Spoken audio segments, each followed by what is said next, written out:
Welcome to Sicily, land of the Godfather. We've docked in Siracusa and the tuk-tuks are here, waiting to take you on a tour. Information, do you want to visit Ortygia? Yeah. All complete round in the island. If you turn right out of the port, just along is the hop-on, hop-off bus. If you fancy a ride on a bicycle made for two, there are plenty available.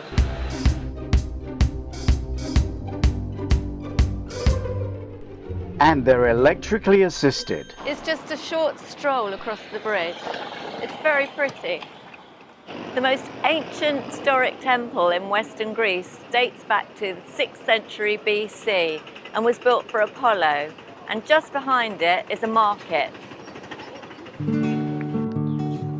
market closes at 2, so get your shopping done early.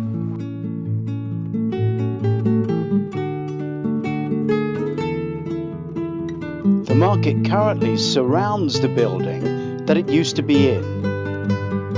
That building is currently being renovated.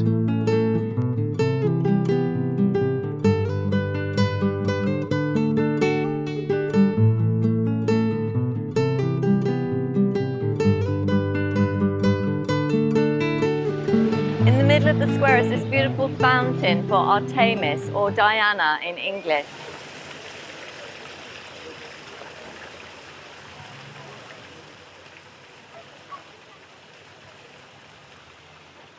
In the corner of the square, you'll see the sign for the cathedral.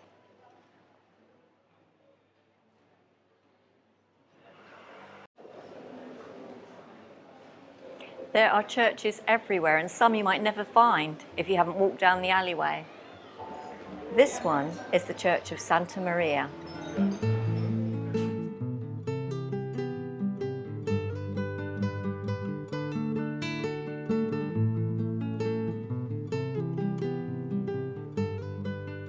Very clever idea in Sicily. They know the grandparents are coming and they can embroider your name on anything so you can take it home, personalised gift.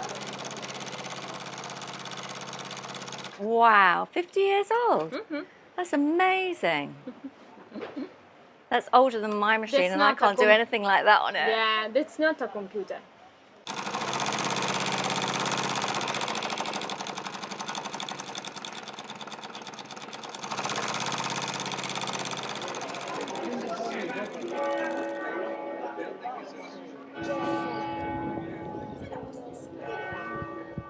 The cathedral was built on top of the Temple of Athena using the original Doric columns. This is the Cathedral of Santa Lucia. St. Lucia is the only woman who has ever had a country named after her.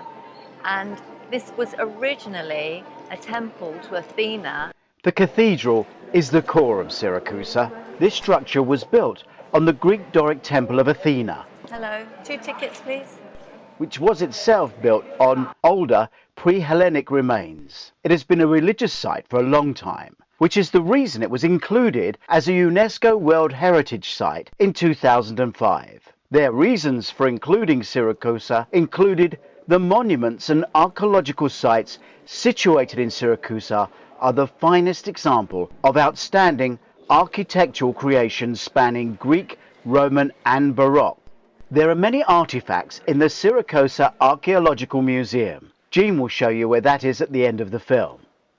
Plato and Athenaeus mention the temple, and the temple was converted into a mosque in 878, then converted back when Norman Roger I of Sicily retook the city in 1085. After the 1693 earthquake, when part of the cathedral had to be rebuilt, some of it, including the facade, was changed.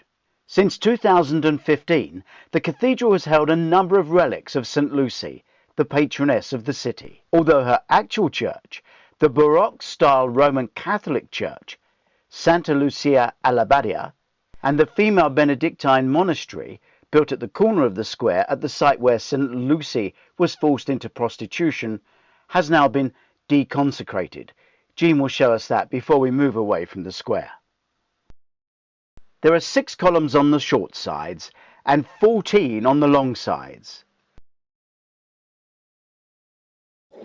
The silver casket there has the humerus of the left arm of St. Lucia. Inside this municipal building there are excavations and a carriage. It's right next to the cathedral.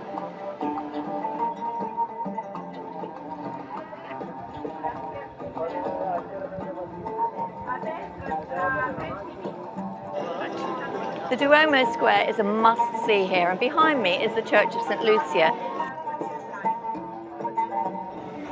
The place is buzzing. We've just had a couple of beers in the square and we've walked down to the harbour, and now we can see the castle, and Peter III lived there. It dates back to the 13th century.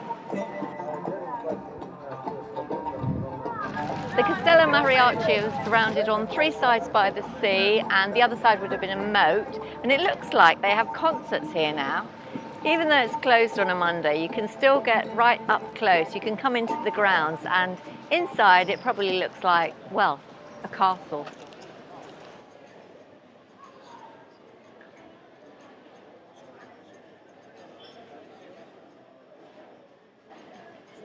There's a lovely little sunbathing spot there and a jetty that you can jump off and do some snorkeling.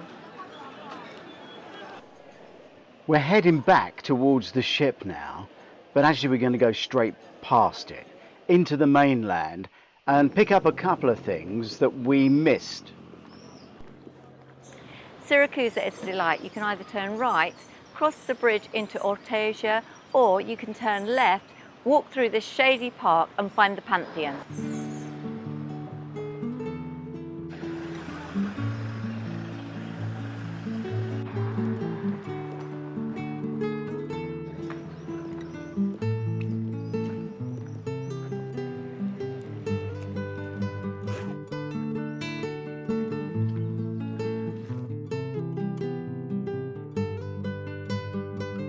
Just behind the cathedral is the Archaeological park. It's literally a stone's throw.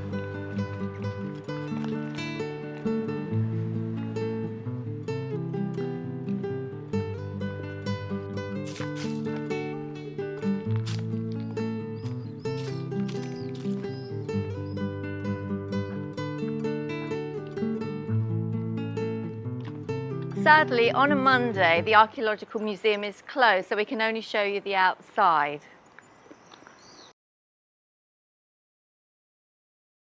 We've arrived at Paphos. It's a tender port, where the castle is right near where the tender stops. Hello.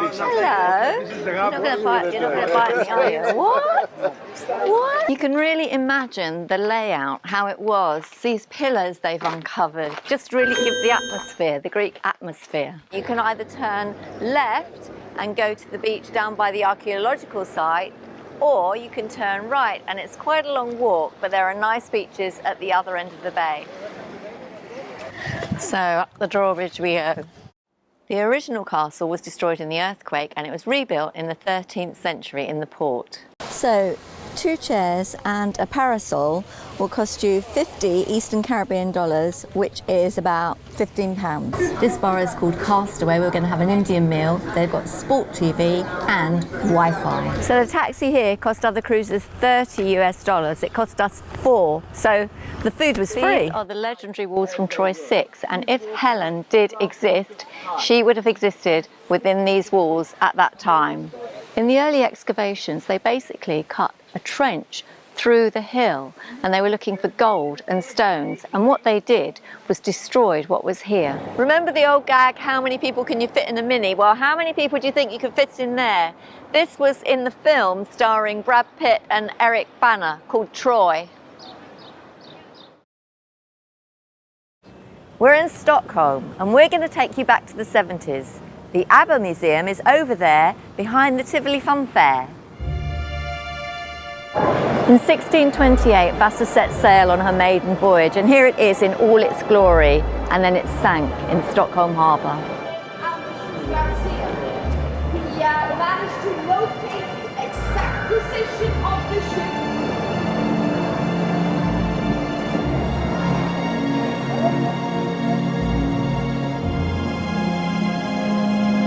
Doris visits. We've got films of trips and excursions. It will make the trip so much easier and much more enjoyable.